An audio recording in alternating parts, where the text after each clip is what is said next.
चलिए आगे बढ़ते हैं बुलेटिन की और खबर अमेठी से है। केंद्रीय मंत्री स्मृति ईरानी अपने संसदीय क्षेत्र अमेठी के जनपद मुसाफिर खाने में एक दिवसीय दौरे पर पहुंची।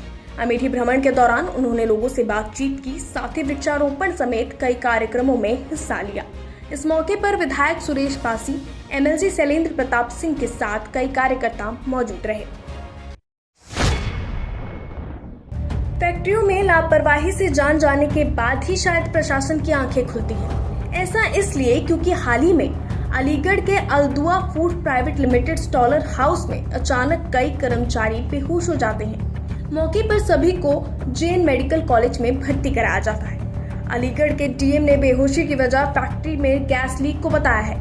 वहीं अभी तक पुलिस इस मामले की जांच कर रही है। अलदुआ मीट फैक्ट्री है जिसमें पैकेजिंग का काम होता है। वहाँ पर औरतें स्पेशली पैकेजिंग के काम में लगी थी, तो अमोनिया गैस के लीकेज की वहाँ से सूचना मिली है, जिसके कारण कुछ लोगों को सांस लेने में दिक्कत होने पर मेडिकल कॉलेज में भर्ती कराया गया है। अभी मेडिकल कॉलेज के डॉक्टर्स की पूरी टीम से हम लोगों ने बात की है। वो बता रहे हैं सभी की हालत स्थिर है और खतरे की कोई बात नहीं है, पैनिक करने की ज़रूरत नहीं है।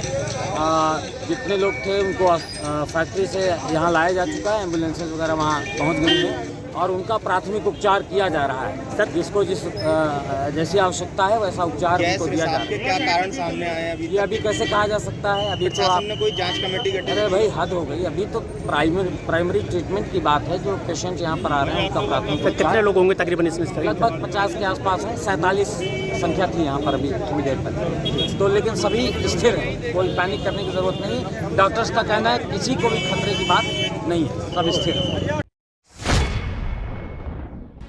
पीएफआई पर लगातार हो रहे सख्त कार्रवाई के बीच एक और बड़ा कदम उठाया गया है। खबर मुंबई से है, जहां पीएफआई से जुड़े दर्जनों लोगों को गिरफ्तार कर लिया गया है। बताया जा रहा है कि पीएफआई मुंबई में दहशत फैलाने की कोशिश कर रही थी, कभी वीडियोस दिखाकर तो कभी एनकाउंटर के जरिए टेरर फीडिंग कर दंगों को अंजाम देने की तैयारी में जुटी थी। बता दें कि अभी तक एनआईए 15 राज्यों में पीएफआई के सक्रिय होने का पता लगा चुकी है। वहीं 8 दूसरे संगठनों पर एक्शन ले रही है। पीएफआई के संदर्भ में केंद्र सरकार ने पीएफआई और उनके साथ साथ 6 और उनके फ्रंटल ऑर्गेनाइजेशंस को बैन करने के संदर्भ में अभी एक नोटिफिकेशन निकाला है। ये नोटिफिकेशन राज्यों को भी अधिकारिता देता है।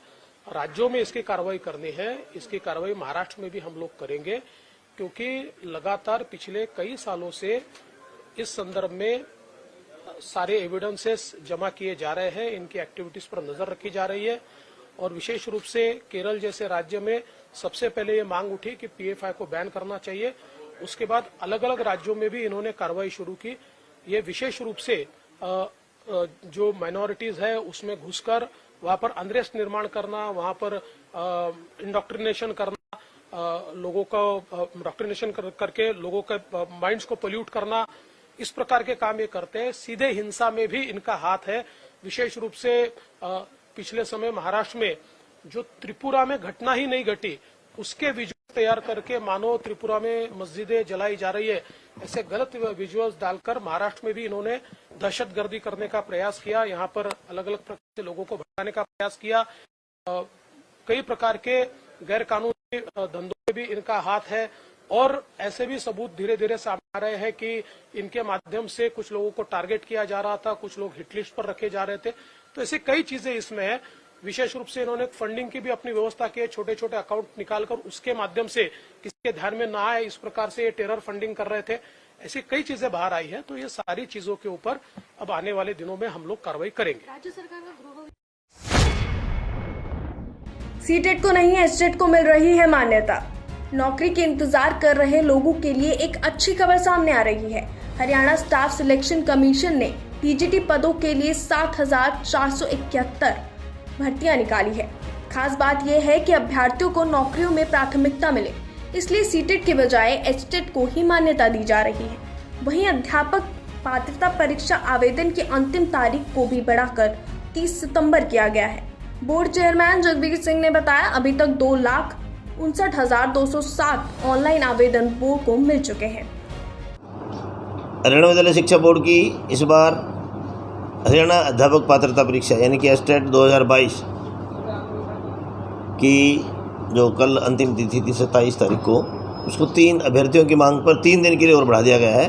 अंतिम तिथि अब 30 सितंबर रहेगी और जो करेक्शन के लिए 27 तारीख से 30 तारीख तक जो डेट दी गई थी, अब वो 1 अक्टूबर से 3 अक्टूबर तक अभ्यर्थी अपनी कोई त्रुटि, किसी का अंगूठा ठीक नहीं आया, किसी सिग्नेचर ठीक नहीं आया है, या फ़ोटो ठीक से अपलोड नहीं हुआ है, या कोई नाम में स्पेलिंग में कोई त्रुटि रहेगी, वो उसको ठीक कर पाएंगे। हमने शिक्षा मंत्री जी ने 1 अक्टूबर का समय दिया है। उसमें 25 विद्यार्थी हैं जिन्होंने हरियाणा भर में प्रथम, द्वितीय और कल्पना चावला अवार्ड दिया जाएगा। ऐसे 25 विद्यार्थी हैं और क्वांटिटी और क्वालिटी के बेस पर, गुणवत्ता और संख्या के आधार पर जो दिया जाता है, ऐसे 12 विद्यालय हैं जिनको शील्ड और ट्रॉफी दे करके माननीय शिक्षा मंत्री द्वारा सम्मानित किया जाएगा।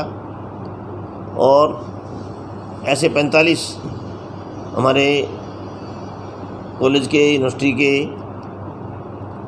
अध्यापक प्राध्यापक हैं जिन्होंने 6ठी से लेकर 10वीं तक की इतिहास की पुस्तकें हिंदी मीडियम में भी लिखी और इंग्लिश मीडियम में, उनको भी माननीय शिक्षा मंत्री द्वारा सम्मानित किया जाएगा।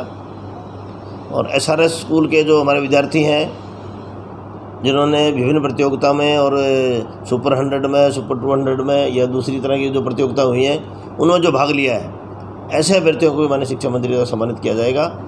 और बोर्ड की विद्यालय में जो स्कूल है उसकी एक बिल्डिंग जो ख़राब थी वो ठीक हो गई है, तो विद्यार्थियों को समर्पित माननीय शिक्षा मंत्री द्वारा की जाएगी।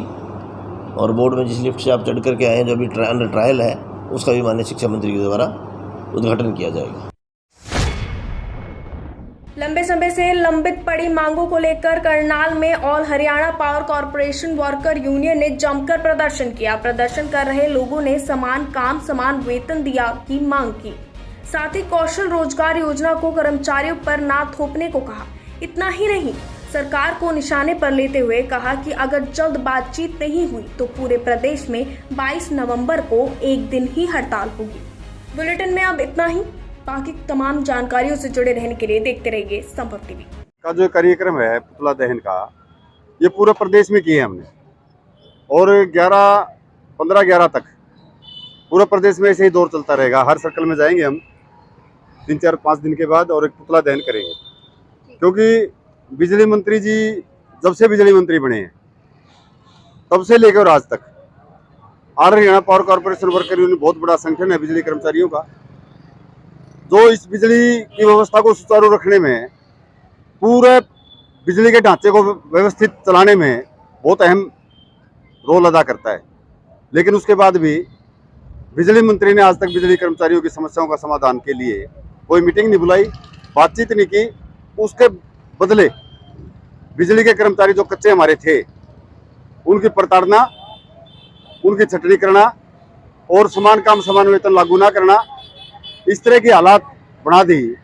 और जब हमने उनको पक्का करवाने की मांग की तो कौशल रोजगार विभाग बिजली के कर्मचारियों के लिए वो पूरे प्रदेश में कर्मचारियों के लिए लेके आए और हरियाणा में बिजली कर्मचारियों पर भी उसको लागू करना चाहते, जबकि बिजली कर्मचारियों पर इस तरह का कौशल विकास निगम की शर्तें नहीं थोपी जा सकती। बहुत लंबे समय से हम इस महकमे में कार्यरत हैं। उनके लिए बातचीत करे बिजली मंत्री, बुलाए और समस्याओं का समाधान करे, अन्यथा हम इस जो लड़ाई हमारी है इसको और तेज करेंगे।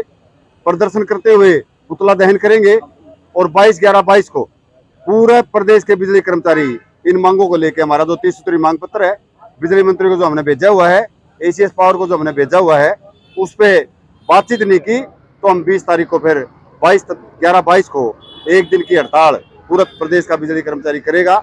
और उसके बाद भी बात नहीं की गई तो आने वाले टाइम में फिर हम इस मांग को उठाएंगे और अपनी मांग, इसको आंदोलन को और तेज करेंगे। All Haryana power corporation worker union state committee के आह्वान पर हमारे आदरणीय राठी जी भी आज स्टेट प्रेसिडेंट यहाँ पहुंचे। स्टेट कमेटी हमारे करनाल पहुंची है क्योंकि स्टेट कमेटी का आह्वान था। रणजीत चौटाला जो बिजली मंत्री है, पिछले काफी दिनों से ऑल हरियाणा पावर कॉर्पोरेशन आंदोलन कर रही है, लेकिन कहीं ना कहीं सुनवाई नहीं हो रही है। सरकार लगातार कौशल की बात है, चाहे निजीकरण की बात है, चाहे एनर्जी बिल 2000 की बात है, इनके ऊपर लगातार कहीं ना कहीं अपनी कोशिश जारी करी है। इसलिए आज हमारे बीच में आदरणीय राठी जी पहुंचे हैं, स्टेट प्रेसिडेंट हमारे बीच में, और तमाम पूरा करनाल का बिजली कर्मचारी यहाँ आए के आंदोलन के रूप में पुतला फूंकते हुए इनका रोष प्रदर्शन किया है। और